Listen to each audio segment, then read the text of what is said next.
En un video anterior explicamos brevemente cuáles eran las características de los ritos llamados sacramentos, que tienen la gran mayoría de todas las religiones y todas las culturas del mundo. He explicado brevemente cómo es que el agua se usa como purificación en casi todas las culturas. En este video vamos a analizar brevemente el sacramento de la Eucaristía y el sacramento de el matrimonio, ya que ellos tienen especial importancia en muchísimas religiones. Como siempre nos vamos a guiar por un libro llamado Cristianismo Esotérico, de la filósofa inglesa Anna Besant. Como ya hemos dicho, ella fue directora de la Sociedad Teosófica durante muchos años y escribió muchísimos libros. Y la Sociedad Teosófica fue fundada por la filósofa rusa Elena Blavatsky.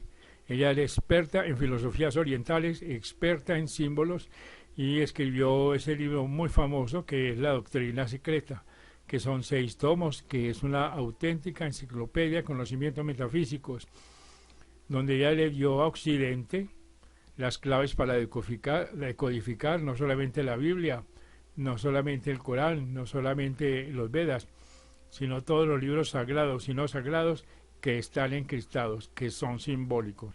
Esas claves son muchísimas. La más importante o la más famosa de todas es la antropológica, que es la famosa antropogénesis, donde ella describe con todo lujo de detalles las 7 etapas evolutivas del proyecto humano.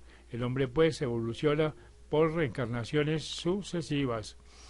Pero volviendo al objeto de nuestro estudio, veamos lo que dice la señora Besant sobre el sacramento de la Eucaristía.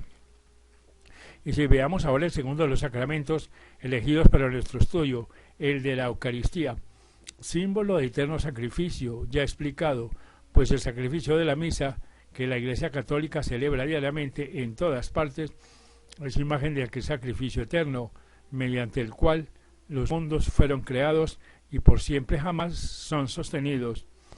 Deberes ofrecerlo diariamente, por cuanto la existencia de su arquetipo es perpetua y porque con este rito toma parte el hombre en la obra de la ley de sacrificio, identificándose con ella, reconociendo su naturaleza obligatoria y cooperando voluntariamente en su labor universal.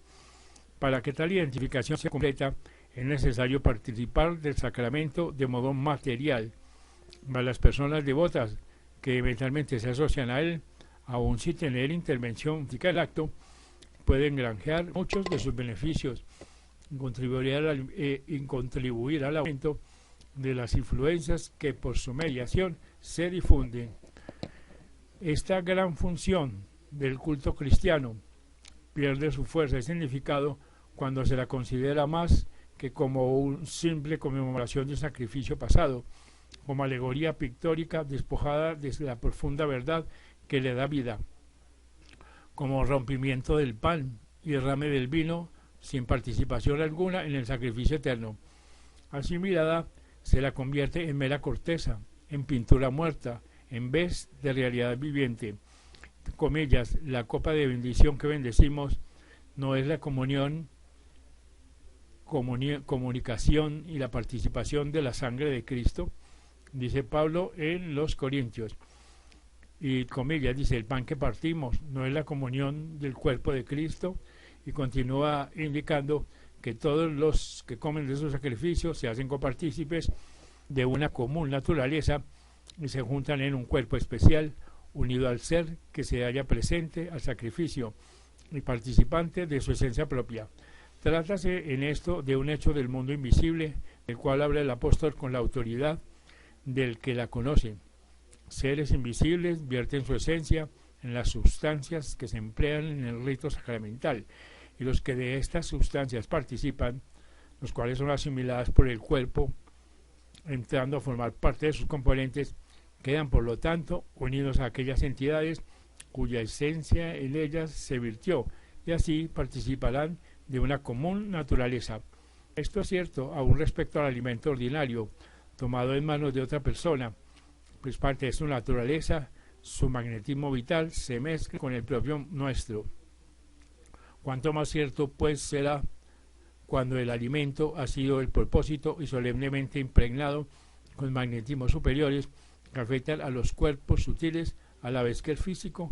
Si queremos comprender el significado y el uso de la Eucaristía, debemos comprobar estos hechos de los mundos invisibles para ver en ella un lazo entre lo celestial y lo terreno, así como también un acto del culto universal, una cooperación, una asociación con la ley de sacrificio, pues de otro modo pierde el sacramento la parte más esencial de su importancia. Así que el uso de pan y de vino para materiales de este sacramento, al igual que el agua en el bautismo, es muy general y muy antiguo. Los persas ofrecían a Mitra pan y vino, y en el Tíbet y Tartaria se hacen ofrendas semejantes. Jeremías habla de las tortas y libaciones que en Egipto ofrecían a la reina del cielo los judíos que profesaron el culto de aquella nación. En el Génesis se lee que Melquisedec, el rey iniciado, presentó pan y vino para bendecir a Abraham. En los diversos misterios de Grecia se empleaba el pan y vino, y Williamson habla de su uso entre mexicanos, peruanos y druidas.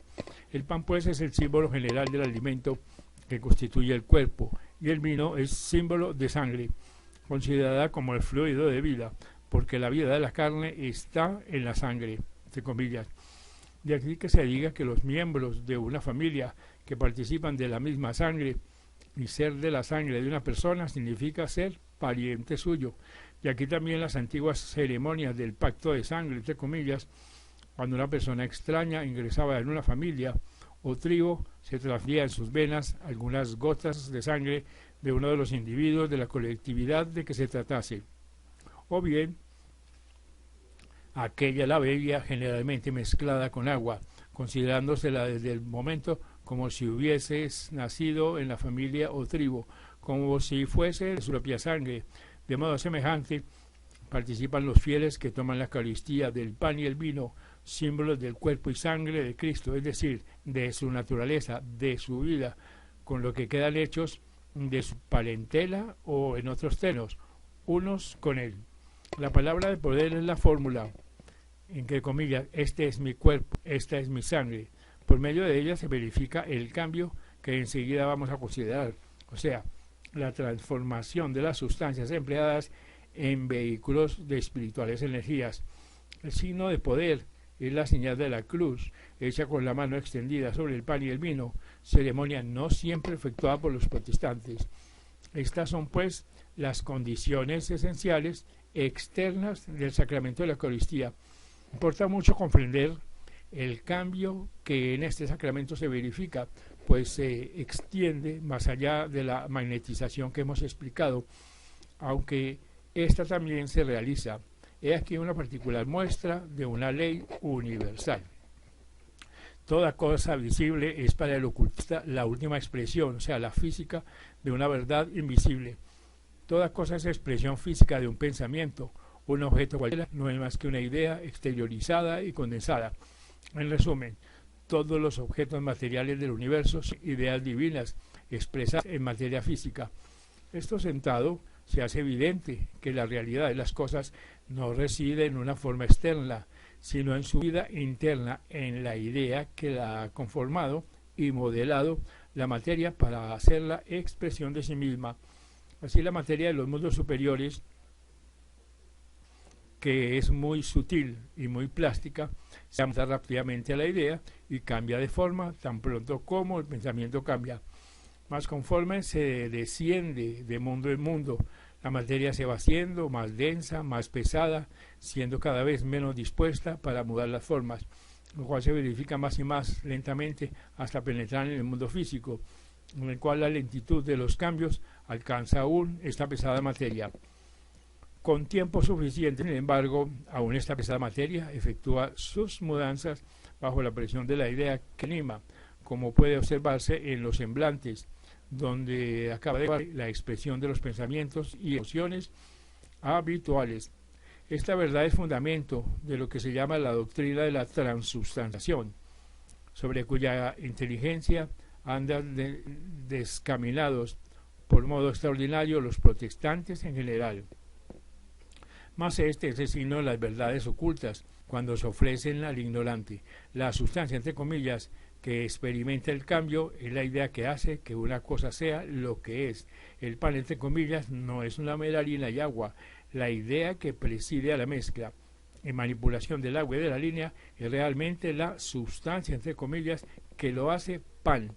Y la harina y el agua son lo que en términos técnicos se llama los accidentes, entre comillas, adaptaciones de materia que dan forma a la idea. Con una idea o sustancia diferente, la harina y el agua tomarían diferente forma, como lo hacen sin duda cuando son asimiladas por el cuerpo. En completa conformidad con este concepto, los químicos han descubierto que la misma especie y el mismo número de átomos químicos pueden coordinarse de bien distintas maneras, produciéndose en consecuencia cosas completamente diferentes en sus propiedades, aunque los materiales de que se compongan permanezcan inalterables. Estos compuestos isoméricos figuran entre los descubrimientos más interesantes de la química moderna.